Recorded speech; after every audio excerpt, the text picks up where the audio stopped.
It's an engineering issue. Well, and even that, there's 3 different pumps running at that location to pull that water out of there. But guess what? If lightning hits a power pole and you lose power, pumps don't work without power. And that's like at the bottom of a hill. Yeah, and it's like a 15-foot drop from the top to the bottom of the hill, and it all goes right there. There's only a couple of grades. Early last year, we had a severe flash flood, and power went out, so the pumps weren't working. Had it closed, and we had 7 or 8 vehicles that just drove us straight into it. Oh, that's and the thing is, they had to go around barricades to get there. So I mean, they knew what they were doing. When the water came down, there was 2 vehicles down there. We didn't even know were there until the water came down. They were so deep in the water. Another one, the person had to pop the trunk from inside, crawl through, you pull the seats out, crawl through, and come out the trunk. And that's all you saw was the trunk lid flopping on top of the water.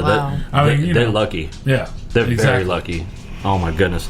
You found it, Brandy? I can't find a direct transcript, but this one gives me pieces. Yeah, from what I've read, I could only get like bits and pieces. Different. And for the source I'm going to be reading. Do we have this bitch's name? Because I would like to call her out. We shared it she's on my Facebook page. Hold on, I can tell you her name. No, not like a friend, but I shared her face. We shared, make this bitch famous kind of thing. Oh, yeah. I just want to punch her in her face. What was her name? Donna Renault. Well, Miss Renault, if you ever hear this, which I'm sure you won't, but if you do, I personally would like to wish you nothing but the worst in life, and I truly hope that you hear this woman, her final moments, every night when you're trying to go to sleep. My God. So there's new information from what we shared. The person who originally shared the article we shared updated and said, in 2013, a vehicle in floodwater protocol was put in place by the Emergency Dispatchers Association. This puts a responsibility on the dispatcher to have a caller in emergency floodwater do 4 action points. Seatbelts off, windows open, children released, out of the car immediately. She didn't do any of that. So then doesn't that make her legally liable? Well, that's what they're saying. This dispatcher did none of these things, and she could very well be held criminally liable in this case. And I hope the fuck she is. Yes, absolutely. Not only because she didn't do these 4 things, which were an established protocol of 6 years. Yes. This isn't some this shit isn't something we just started last month. They didn't get this in a newsletter last week. This is a 6-year established protocol.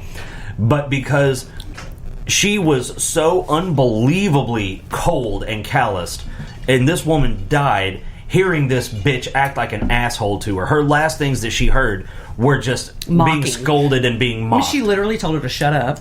I don't know why you're freaking out. You're not going to die. The woman asked if she could call her mother. No.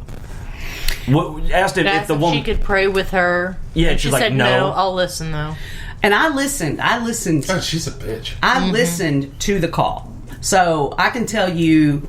See, I chose not to. And I understand. Because I've already got this rage thing going on right now, and I that would have listened. That would have put me well over the top. I can tell you, I shouldn't have listened.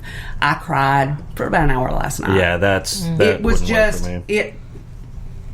it hurt me so bad that the last thing, because not only did I hear the dispatcher's voice, I heard the lady, and she's about my age, and she's crying, she's frantic, she's so scared that she can't think rationally.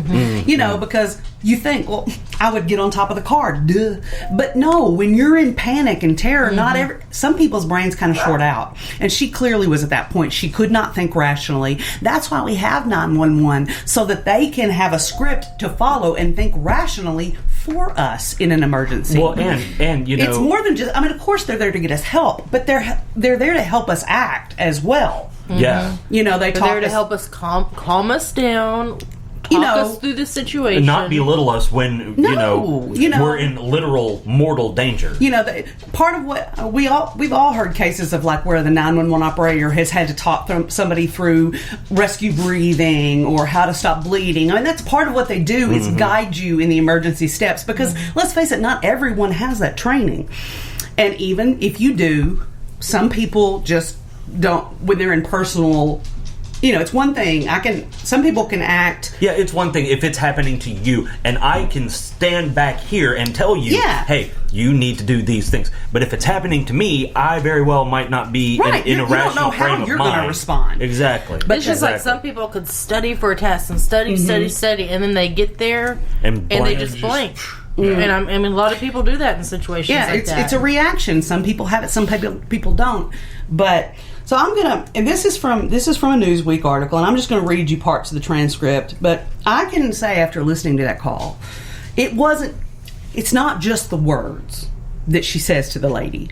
It's the attitude. Well, it's the tone and the way the words are said. It's so. Don't listen to what I'm saying and assume that she said it in a very.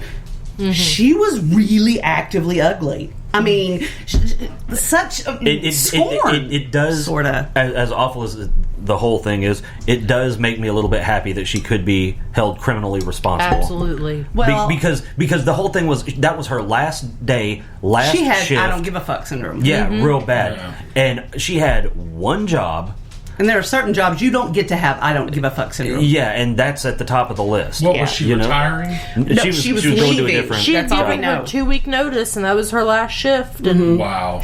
Okay, so it does make me happy that there's a good chance that she could be held, especially with the national coverage that this is getting. It makes me feel better that for there's this a little lady's bit of family, justice, because at least it's never going to. Oh yeah, her going to jail for the rest of her life wouldn't undo that. But at least they won't think, we've lost this person we love, and this person's just out here tiptoeing through the daisies.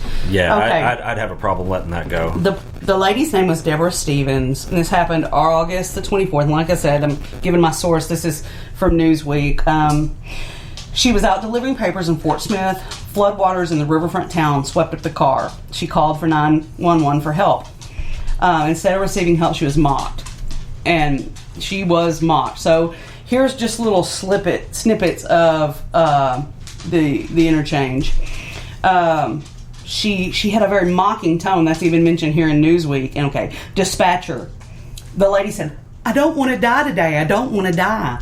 You're not going to die. I don't know why you're freaking out. It's okay. I know the water level's high. She said, "I'm scared. I'm sorry." The woman kept apologizing over and over. "I'm so sorry. I don't know how to act. I'm scared." Wow. The dispatcher said, "I understand that, but you're freaking out, doing nothing but losing any oxygen you got, so calm down." "Well, when are they going to be here?" "As soon as they get there." Wow. "I'm scared. I've never had anything like this happen to me before." "Well, this will teach you next time. Don't drive in the water." "Couldn't see it, ma'am. I'm sorry, or I wouldn't have." "I don't see how you didn't see it. You had to go right over it." So, and that's when that's how I know. The lady then goes on to explain, well, I wasn't on a road. I was in this parking lot, and by the time I saw the water, I was in the water, and then it did me away. They're saying at this point, they're still saying she did nothing criminally wrong. At one point, she tells the lady, "You're going to have to shut up." Oh my God! Wow. But as it turns out, she did in fact do something criminally wrong. Right. That's been by not following that protocol. But so this woman was in this car, crying for over an hour. Oh my God! Mm-hmm. See how? And there were people that could see her, y'all. If the woman. If the fucking dispatcher would have told her, "Hey, you need to unbuckle your seatbelt and you need to get out of your car and get on the hood." Roof, because she was in trees, so I mean, she could have maybe even gotten grabbed into a tree. Yeah, and that woman would be alive today, and that dispatcher would have just been some cold-hearted bitch, and that would have been the end of it. Bad day. We all move on. The woman kept saying, "I can't swim. I can't swim." But so she was terrified to get out. Yeah, she was terrified. And that's when I kept thinking, why don't you tell her, roll down the window and get on the roof? Because that way she's not just leaping out in the water. And she'd have probably been too terrified to even do that. She might have, but goddamn, I think if it's between being really, really terrified and dying, I'm going to go with the terrifying option. I mean, but she didn't even, I think that's why it didn't occur to the lady maybe to do it herself, because she didn't, she obviously had a phobia of water. Yeah. And there was part of the transcript or part of the call I listened to, and at one, she said it was not her mom she wanted to call. She wanted to call her mother-in-law. Apparently, they were real close, and they'd worked together for years. Her mother-in-law is a supervisor on that paper route, and has been for a long, long time. And she said something about, oh my God, I've got my dogs at home. I can't die today, and my papers are all ruined. She was just, her brain was just everywhere. And at some point, she said something about, well, can I call my mother-in-law and tell her I'm okay? And that's when she said, no, you need to stay on the phone with me. And she said, well, when do you think they'll get here? And the lady said, when they get here, I don't know. There's other people, that have done this too, and, you're just going to have to wait your turn. And then the lady said something about, well, if the cop gets here, will he take me home, or what will he do with me? And she's like, I don't know what he'll do with you. He'll get you to a dry spot. That's all I can tell you, And she goes, well, at least he'll call my mother-in-law to come get me, right? Because she's thinking, my phone's fixing to not be able to, She goes, oh, so you're going to put her life in danger and have her come out in this? Oh my God. And she said, no, ma'am, she's already out in it. She's delivering her papers right now. She told her to shut up. She told her she was freaking out over nothing. You're not going to die. There were so many opportunities. And as I was listening to that call, I kept thinking, how the hell was she in that job? I don't know. Because I kept thinking about, I get it. That's why I was wondering how long she had worked there. Do you know that like 2-3 years ago, the local fire department had her dispatcher of the year? Oh my God! Yeah, low bar. Apparently, but like as I was listening, because there was no distractions. It was after Ross had fallen asleep. I was laying in bed listening to it, and I kept thinking all the opportunities for compassion and kindness that she passed up. Like I kept thinking, like, what would I have said right there? And not, what the thing is, it's one thing to be a naturally kind of compassionate person, which I'm not. But she's getting paid to do that. That is, in fact, her job. Okay, I'm all touchy-feely, you're not, but I guarantee you would have tried to soothe her. Oh, well, yeah. You'd have been like, okay, don't be afraid. We've got people coming. She never once was like, all right, I don't want you to be afraid. I want you to take a deep breath. I want you to calm down.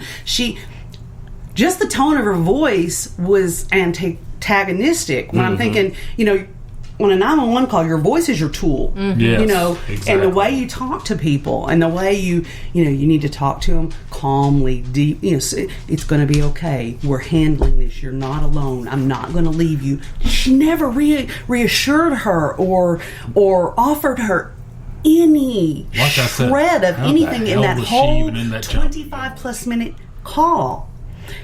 And that bothers me a lot. Like there was easily 100 interactions in that call where she could have been she didn't have to sweetheart, darling, but she could have just been kind. Mm-hmm. She could have just been not antagonistic, right? Not openly, not even kind, hostile. Just neutral. Yeah, or just a little warmer. And I, oh God! And like the woman's crying, I don't want to die. I want to live. And me, I'd have been like, oh, honey, you're not going to die. We're going to get you out of this. Instead, she goes, you're not going to die. I don't know why you're freaking out. And that was her tone. I truly hope. Guess what? It happens every fucking day. People die from that. So that was just ignorant right there. I really hope that they press criminal charges against her. I hope those words echo in her voice for the rest of her life. Mm-hmm. Every time she closes her eyes, I hope she hears that snotty way she said that to that woman. Yeah. And, the woman was swept in such a place. Like I mentioned it just briefly before. There were people, like bystanders, watching. Oh my God. People could see her, but they couldn't get to her. And she could see them. And several people had called in saying this woman was stranded. And when they got there, the cops and stuff got there, they couldn't get to her. It took them 30 minutes to be able to get to her. Why couldn't they get to her? I know. I read rushing water. That hard. They could not physically. When I read, they had to go to several different locations and different